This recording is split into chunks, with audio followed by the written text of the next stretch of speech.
अपनी atomic super power के सामने यूक्रेन को कम बुद्धि जिद्दी बच्चा समझकर उसके आंगन में अपनी चारपाई बिछाकर ठाठ से वहां जाकर बैठने की गफलत पाले रूस का हाल 6 दिन की जंग के बाद अब जमाने के सामने है।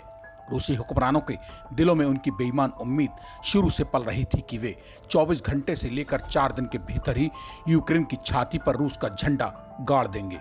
इस इंसानी दुनिया में दोस्तों मगर वैसा होता कहां है जैसा इंसान सोचता और चाहता है।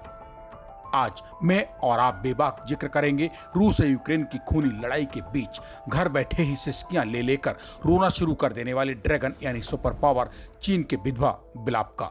नमस्कार दोस्तों, मैं हूं संजीव चौहान और आप इस वक्त मेरे साथ सुन रहे हैं TV9 डिजिटल चैनल पर अपना मनपसंद प्रोग्राम पॉडकास्ट। सोमवार से शुक्रवार हर रात 8 बजे की तरह ही इस वक्त भी आज दिन है मंगलवार और तारीख 1 मार्च 2022। यूक्रेन और रूस के बीच छिड़ी जंग को 6 दिन बीत चुके हैं। 4 दिन में ही यूक्रेन को काबू कर लेने की गफलत पालने वाली सुपर पावर रूस की रणवांकरी सेना 6 दिन की जंग के बाद यूक्रेन की राजधानी कीव की सरहद को छू पाने से पहले ही हाफने लगी है। उस यूक्रेन की सेना के सामने जिस यूक्रेनी सेना को रूसी सेना कागज और मिट्टी से बना हुआ समझ रही थी। इन 6 दिनों की जंग में रूसी सेना जिस कड़वे सच के घूंटों को पी पी कर बदहाली बेहाली के जिस आलम में पहुंच चुकी है उसके बारे में अब मुझे और कुछ बताकर आपका और अपना वक्त जाया करने की कोई जरूरत महसूस नहीं होती।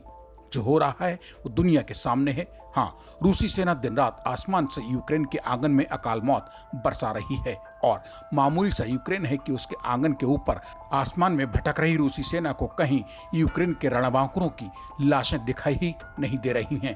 है ना ताज्जुब की बात, जब जब कोई ताकतवर इंसान आसमान से किसी कमजोर की जमीन घर आंगन को हड़पने की सनक में सोचने समझने की ताकत खो बैठता है तो भला उसे आसमान की ऊंचाई से जमीन की सच्चाई नजर आएगी भी तो कैसे। चलिए छोड़िए, रूस और यूक्रेन के बीच जंग जारी है। रिजल्ट का इंतजार बाकी तमाम दुनिया और आपकी तरह ही मुझे भी है। बात करते हैं मतलब की कि आखिर जंग रूस और यूक्रेन के बीच छिड़ी है तो फिर इस खूनी घमासान में खुद को सुपर पावर कहने वाला हिंदुस्तान का धुर विरोधी दुश्मन ड्रैगन यानी चीन आखिर विधवा विलाप करने पर क्यों उतारू है। जब से यूक्रेन के सामने अपने दोस्त और दुनिया की परमाणु ताकत रूस को चीन ने पसीने से तरबतर बदहाली के आलम में 6 दिन से खड़े देखा है, तभी से चीन थर थर कांप रोचीक और चिल्ला रहा है। क्योंकि सवाल अहम है, इसलिए पॉडकास्ट की आज की इस कड़ी में बच्चे की मानिंद चीन के बिलख कर रोने की असल वजह पर चर्चा करना तो बनता ही है। दरअसल रूस के लिए जो अहमियत यूक्रेन रखता है, चीन के लिए उससे कहीं ज्यादा ललक कहिए या फिर जरूरत ताइवान की है। बीते कई दशक से जिस तरह रूस यूक्रेन को पाने की हसरत में बिलबिला रहा है, उसी तरह सन 1949 में यानी अब से करीब 70 साल पहले जब से ताइवान चीन से अलग होकर स्वतंत्र देश बना है, ताइवान पर चीन की तिरछी नजर लगी हुई है। चीन की जिंदगी में 2 ही बेचैनी सबसे बड़ी हैं जो उसे सोने नहीं देती। पहली बेचैनी हिंदुस्तान की सीमा में जबरिया घुसपैठ का इरादा, दूसरी बेचैनी ताइवान को अपनी हदों में मिलाने की बेतुकी बेजा जिद कहिए या फिर बालहट। मगर यूक्रेन की चाहत की बेजा हसरत में जो दुर्गति रूस की हो रही है उसे देखकर चीन जिद पर अड़े किसी हठीले बच्चे की तरह रोने लगा है। चीन की समझ में नहीं आ रहा है कि जिस यूक्रेन को बच्चा समझकर रूस ने अपना सीना उसकी सेना के सामने अड़ाकर अपनी बेइज्जती दुनिया भर में कराई है, कहीं ताइवान को पाने की चीन की हसरत दुनिया में उसकी जगहसाई का सबब तो नहीं बन जाएगी। यूक्रेन में हो रही रूस की बेहाली का आलम देखकर इस बात पर रिसर्च कहिए या फिर अनुसंधान चीनी हुक्मरान दिन रात कर रहे हैं कि आखिर आसमान में दिन रात बम गोला बारूद और मिसाइलों के रूप में गिराई बरसाई जा रही अकाल मौत यूक्रेन के आंगन में अभी तक दुनिया को कहीं भी गिरती हुई आखिर नजर क्यों नहीं आ रही है। मतलब मामूली से यूक्रेन के आंगन में अपने पावरफुल दोस्त रूस की दुर्गति से सुपर पावर चीन हलकान हुआ पड़ा है।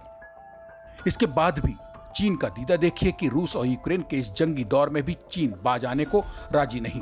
एक तरफ उसे खौफ खाया जा रहा है कि अगर उसने ताइवान की ओर आंख उठाकर देखा तो लंबे समय से साउथ चाइना सी में डटा अमेरिकी नौसेना का वो बेड़ा जिसमें मौजूद हैं 150 से ज्यादा हवाई जहाज, करीब 75 पानी के भीमकाय जहाज और 20 पनडुब्बियां, 40,000 से ज्यादा अमेरिकी सैनिक, 300 से ज्यादा एयरक्राफ्ट, ये सब मिलकर पलक झपकते ही चीन की आंखों में अंधकार छा देंगे।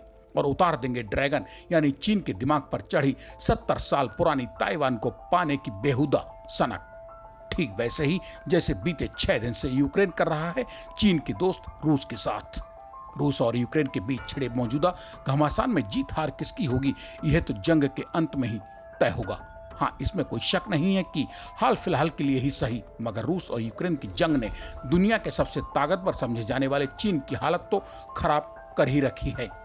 इस जंग से चीन समझ चुका है कि रूस ने यूक्रेन को बच्चा समझने की जो गलती की है, वो गलती चीन अगर ताइवान के आसमान या उसकी सरहदों पर जाकर दोहराने की कोशिश करेगा तो अमेरिका चीन को बदहाली के किस आलम में पहुंचा सकता है।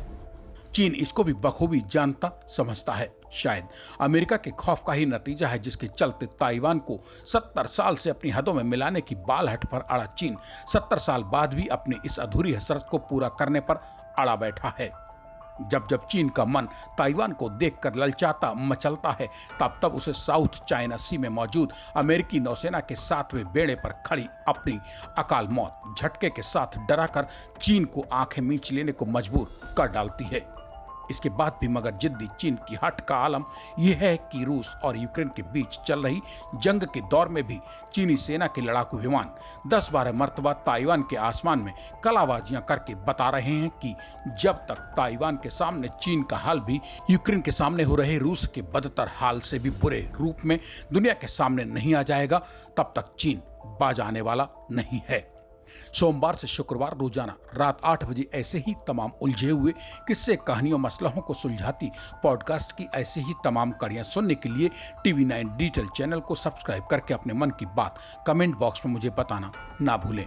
इसी के साथ अब मुझे यानी अपने दोस्त संजीव चौहान को दीजिए इजाजत। किसी नई कहानी के साथ मेरे लौट कर आने का कीजिए इंतजार। तब तक के लिए नमस्कार।